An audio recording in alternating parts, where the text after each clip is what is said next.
When you interview a person for a documentary, the best way to do it is this.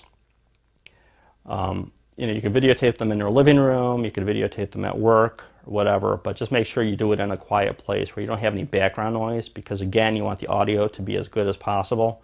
For lights, you usually have to have a big light in front of them, one to kind of backlight them.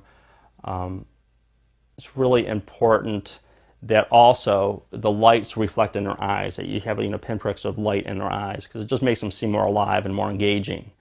And they never ever should be looking at the camera.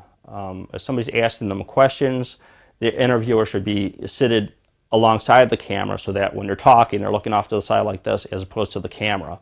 And when they're doing the interview and when they first start talking, they'll be nervous and they'll be going like back and forth, back and forth. And you have to remind them, look at the interviewer. So it's always good to have another person there, and you put them in a chair right next to the camera so the person talking can just focus on them. And after a while, they'll forget about the camera.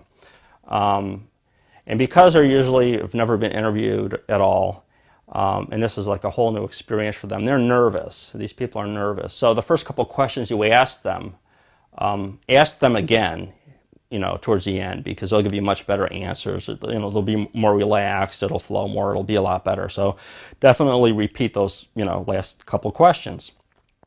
In terms of the questions, I'll send them a list of what I'm going to ask them beforehand. I'll email them, so they could get prepared. When they're answering the questions, since I don't have any voiceover narration and I have the people in the documentary tell the story, I'll ask them a question like, well, when did you first start, doing this, or when did you first start having a reaction, to the disease or whatever. I'll have them paraphrase the question into their answer.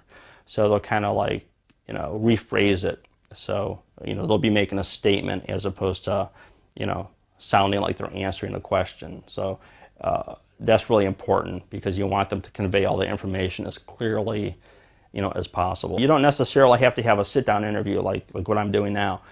You could have them, you could do like a handheld interview if they're out and about, at work or doing some type of sport or something. It just adds more variety rather than just have like a talking head. So the more varied, you could do both, the more varied, the better.